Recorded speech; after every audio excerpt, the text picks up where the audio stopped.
ನಮಸ್ಕಾರ. ನನ್ನ ವಾಹಿನಿಯ ಕರ್ನಾಟಕದ ಅನುಭವಗಳ ಭಾಗಕ್ಕೆ ಮತ್ತೊಮ್ಮೆ ಸುಸ್ವಾಗತ. ಇವತ್ತು ಕರ್ನಾಟಕದ ಅನುಭವಗಳ ಭಾಗದಲ್ಲಿ ವಿಶ್ವದಲ್ಲಿ ಎಲ್ಲೆಡೆಯೂ ಪ್ರಸಿದ್ಧವಾದ ಕರ್ನಾಟಕದ ಕಾಫಿಯ ಬಗ್ಗೆ ಹೇಳ್ತೀನಿ. ನಿಮಗೆಲ್ಲರಿಗೂ ಈಗಾಗಲೇ ತಿಳಿದಂತೆ ಕರ್ನಾಟಕದ ಕಾಫಿ ಪ್ರಪಂಚದಾದ್ಯಂತ ಉತ್ತಮ ಗುಣಮಟ್ಟಕ್ಕಾಗಿ ಪ್ರಖ್ಯಾತವಾಗಿದೆ. ಭಾರತದಲ್ಲೇ ಅತಿ ಹೆಚ್ಚು ಕಾಫಿ ಕೃಷಿಯಾಗುವುದು ನಮ್ಮ ಕರ್ನಾಟಕದಲ್ಲಿ. ನಮ್ಮ ದೇಶದ ಸುಮಾರು 71% ಕಾಫಿ ಕೃಷಿ ಕರ್ನಾಟಕದಲ್ಲೇ ಆಗುತ್ತದೆ. ಕೊಡಗು, ಹಾಸನ ಮತ್ತು ಚಿಕ್ಕಮಗಳೂರಿನಲ್ಲಿ ಹೆಚ್ಚಾಗಿ ಕಾಫಿ ಕೃಷಿ ಕಾಣಸಿಗುತ್ತದೆ. ನಮ್ಮ ರಾಜ್ಯದ ಪಶ್ಚಿಮ ಘಟ್ಟಗಳ ಫಲವತ್ತಾದ ಭೂಮಿ, ಎತ್ತರ, ಮಳೆ ಈ ಎಲ್ಲವೂ ಕಾಫಿ ತಳಿಗಳಾದ ಅರಾಬಿಕಾ ಮತ್ತು ರೋಬಸ್ಟಾಗಳ ಬೆಳೆಗೆ ಬಹುಸೂಕ್ತವಾದ ವಾತಾವರಣ ಒದಗಿಸುತ್ತದೆ. ನಮ್ಮ ದೇಶಕ್ಕೆ ಕಾಫಿ ಮೊದಲ ಬಾರಿಗೆ ಹೇಗೆ ಬಂತು ಗೊತ್ತಾ? ಇದಕ್ಕೆ ಒಂದು ಇತಿಹಾಸವೇ ಇದೆ. ಕ್ರಿಸ್ತಶಕ 1670ರಲ್ಲಿ ಬಾಬಾ ಬುಡನ್ ಎಂಬ ಸೂಫಿ ಸಂತ ಮೆಕ್ಕಾಗೆ ತೀರ್ಥಯಾತ್ರೆಗೆ ಹೋದಾಗ ಯೆಮೆನ್ನ ಮೋಕಾ ಬಂದರಿನ ಮೂಲಕ ಪ್ರಯಾಣಿಸಿದ ಎಂದು ಹೇಳಲಾಗುತ್ತದೆ. ಅರೇಬಿಯಾದಿಂದ ಹಸಿರು ಕಾಫಿ ಬೀಜವನ್ನು ಹೊರಗೆ ತರುವುದು ಆಗ ಕಾನೂನುಬಾಹಿರ ಕೃತ್ಯವಾಗಿತ್ತು. ಕಾಫಿ ಬೀಜ ಮೊಳಕೆಯೊಡೆಯುವುದನ್ನು ತಡೆಗಟ್ಟಲು ಹುರಿದ ಅಥವಾ ಬೇಯಿಸಿದ ರೂಪದಲ್ಲಿಯೇ ಅದನ್ನು ಹೊರಗೆ ಒಯ್ಯುವ ಅನುಮತಿಯನ್ನು ಅರಬ್ಬರು ನೀಡಿದ್ದರು. ಇತರ ದೇಶಗಳಿಗೆ ಅದರ ರಫ್ತಿನ ಮೇಲೆ ಕಟ್ಟುನಿಟ್ಟಿನ ನಿಯಂತ್ರಣವನ್ನು ಅವರು ವಿಧಿಸಿದ್ದರು. ಇಸ್ಲಾಂ ಧರ್ಮದಲ್ಲಿ 7ನೇ ಸಂಖ್ಯೆ ಪವಿತ್ರ ಸಂಖ್ಯೆ ಎಂಬ ನಂಬಿಕೆ ಇದ್ದರಿಂದ ಬಾಬಾ ಬುಡನ್ 7 ಕಾಫಿ ಬೀಜಗಳನ್ನು ತನ್ನ ಹೊಟ್ಟೆಯ ಸುತ್ತಲೂ ಸುತ್ತಿಕೊಂಡು ಅರೇಬಿಯಾದಿಂದ ಮೊದಲ ಬಾರಿಗೆ ಭಾರತಕ್ಕೆ ಕಳ್ಳಸಾಗಣೆ ಮಾಡಿ ತಂದ. ನಂತರ ಚಿಕ್ಕಮಗಳೂರಿನ ಚಂದ್ರಗಿರಿ ಬೆಟ್ಟಗಳಲ್ಲಿ ಆ ಬೀಜಗಳನ್ನು ನೆಡುವುದರ ಮೂಲಕ ಭಾರತದಲ್ಲಿ ಕಾಫಿ ಕೃಷಿಗೆ ಬುನಾದಿ ಹಾಕಲಾಯಿತು. ಬುನಾದಿ ಎಂದರೆ ಏನೆಂದು ಯೋಚಿಸುತ್ತಿದ್ದೀರಾ? ಇದರ ಅರ್ಥ ಯಾವುದಾದರೂ ಕೆಲಸದ ಪ್ರಾರಂಭ ಅಥವಾ ಹುಟ್ಟು.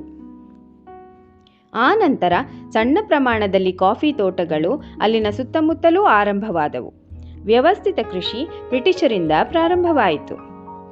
ಮೊದಲ ತೋಟವನ್ನು 1840ರಲ್ಲಿ ಬಾಬಾ ಬುಡನ್ ಮೊದಲ ಬಾರಿಗೆ ಕಾಫಿ ಬೀಜಗಳನ್ನು ನೆಟ್ಟ ಸ್ಥಳದ ಸುತ್ತಲೇ ಸ್ಥಾಪಿಸಲಾಯಿತು.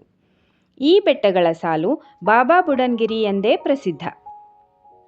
ಆತ ಮೊದಲು ಕಾಫಿ ಬೆಳೆದ ಸ್ಥಳವು ಭಾರತದಲ್ಲಿ ಈಗ ಅತಿ ಹೆಚ್ಚು ಕಾಫಿ ಉತ್ಪಾದಿಸುವ ಸ್ಥಳವಾಗಿದೆ. ಅಷ್ಟೇ ಅಲ್ಲ, ಕೊಡಗಿನ ಕೆಲವು ಆಯ್ದ ಪ್ರದೇಶಗಳಲ್ಲಿ ಸಹ ಬ್ರಿಟಿಷರು ಕಾಫಿ ತೋಟಗಳ ಅಭಿವೃದ್ಧಿ ಮಾಡಿದರು. ಭಾರತವು ಈಗ 16 ವಿಶಿಷ್ಟ ಕಾಫಿ ತಳಿಗಳಿಗೆ ನೆಲೆಯಾಗಿದೆ. ದಟ್ಟ ಅರಣ್ಯ ಮತ್ತು ನಿರಂತರ ಮಳೆಯನ್ನು ಸ್ವಾಭಾವಿಕವಾಗಿ ಪಡೆದ ಚಿಕ್ಕಮಗಳೂರು ಮತ್ತು ಕೊಡಗಿನಲ್ಲಿ ಎಲ್ಲೆಡೆಯೂ ಕಾಫಿ ತೋಟಗಳಿವೆ. ಭಾರತದಲ್ಲಿ ಬೆಳೆಯುವ ಕಾಫಿ ತಳಿಯನ್ನು ಅರೇಬಿಯಾವನ್ನು ಸೂಚಿಸುವ ಕಾಫಿಯಾ ಅರಾಬಿಕಾ ಎಂದು ಸಹ ಕರೆಯುತ್ತಾರೆ. ಕೊಡಗು ಸಹ ಈಗ ಭಾರತದಲ್ಲಿ ಹೆಚ್ಚಾಗಿ ಕಾಫಿ ರಫ್ತು ಮಾಡುವ ಪ್ರದೇಶವೆನಿಸಿಕೊಂಡಿದೆ. ಕೊಡಗಿನಲ್ಲಿ ಕಾಫಿಯನ್ನು ಸಾಂಪ್ರದಾಯಿಕ ವಿಧಾನದಿಂದ ಬೆಳೆಯುವುದಿಲ್ಲ. ಅದರ ವಿಶಿಷ್ಟ ಸುವಾಸನೆ ಮತ್ತು ಆಮ್ಲತೆಗಾಗಿ ಅಲ್ಲಿನ ನೈಸರ್ಗಿಕ ಸಂಪತ್ತು, ಅದರ ಎತ್ತರದ ಬೆಟ್ಟಗಳ ಸಾಲು, ಮಳೆ ಹಾಗೂ ನಿಗದಿತ 23ರಿಂದ 28 ಡಿಗ್ರಿ ಹವಾಮಾನದಲ್ಲಿ ಬೆಳೆಯಲಾಗುತ್ತದೆ. ಇದರಿಂದಲೇ ಕೊಡಗಿನ ಕಾಫಿಯನ್ನು ವಿಭಿನ್ನ ತಳಿಯೆಂದು ಪರಿಗಣಿಸಲಾಗುತ್ತದೆ. ಜಾನ್ ಫೌಲರ್ ಎಂಬ ಬ್ರಿಟಿಷನೊಬ್ಬ ಕೊಡಗಿನ ಮೊದಲ ಕಾಫಿ ತೋಟವನ್ನು ಸ್ಥಾಪಿಸಿದ. ಅದರ ಆಕರ್ಷಕ ಸುವಾಸನೆಯಿಂದ ಪ್ರೇರಿತರಾದ ಸುತ್ತಮುತ್ತಲಿನ ತೋಟದ ಮಾಲೀಕರೂ ಸಹ ಕಾಫಿ ಕೃಷಿಯನ್ನು ಆರಂಭಿಸಿದರು. ಹೀಗೆ ಕೊಡಗಿನ ಕಾಫಿಯೂ ಸಹ ಜಗತ್ಪ್ರಸಿದ್ಧವಾಯಿತು ಮತ್ತು ಅಲ್ಲಿನ ಆರ್ಥಿಕತೆಯ ಮೂಲ ಕೃಷಿಯಾಯಿತು. ಹೀಗೆ ದಕ್ಷಿಣ ಭಾರತದ ಮನೆ ಮನೆಯಲ್ಲೂ ಇದರ ಸೇವನೆಯು ಪ್ರಾರಂಭವಾಯಿತು. ಇದರಿಂದಲೇ ನಮ್ಮ ಕರ್ನಾಟಕವನ್ನು ಕಾಫಿ ನಾಡು ಎಂದು ಸಹ ಕರೆಯಲಾಗಿದೆ. ಇಂದಿಗೂ ದಕ್ಷಿಣ ಭಾರತದ ಫಿಲ್ಟರ್ ಕಾಫಿಗೆ ಎಲ್ಲೂ ಸರಿಸಾಟಿ ಇಲ್ಲ. ಈ ಕಾಫಿ ತಯಾರಿಕೆಯ ವಿಧಾನದಲ್ಲಿ ಫಿಲ್ಟರ್ ಉಪಯೋಗಿಸಿ ಡಿಕಾಕ್ಷನ್ ಮಾಡಿಕೊಂಡು ಅದಕ್ಕೆ ಹದವಾದ ಪ್ರಮಾಣದಲ್ಲಿ ಹಾಲು ಅಥವಾ ನೀರನ್ನು ಬೆರೆಸಲಾಗುತ್ತದೆ. ಈಗ ಇನ್ಸ್ಟಂಟ್ ಪುಡಿಯ ಬಳಕೆಯ ವಿಧಾನ ಹೆಚ್ಚು ಹೆಸರುವಾಸಿ. ಅರಾಬಿಕಾ ಮತ್ತು ರೋಬಸ್ಟಾಗಳ ಗುಣಗಳನ್ನು ವರ್ಣಿಸುವುದಾದರೆ ಅರಾಬಿಕಾ ಕಾಫಿ ಸಿರಿವಂತಿಕೆಯ ಅತ್ಯುತ್ತಮ ತಳಿ. ಇದರ ಭಾಗ ಕಾಫಿ ಬೆಳೆಯುವ ಪ್ರದೇಶಗಳಲ್ಲಿ 70%.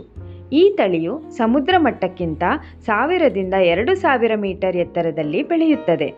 ಇದರ ಫಲವೇ ಸೌಮ್ಯವಾದ ಆಮ್ಲತೆ ಹಾಗೂ ಮನಮೋಹಕ ಸುವಾಸನೆಯಾಗಿ ಈ ತಳಿಯಲ್ಲಿ ಕಂಡುಬರುತ್ತದೆ.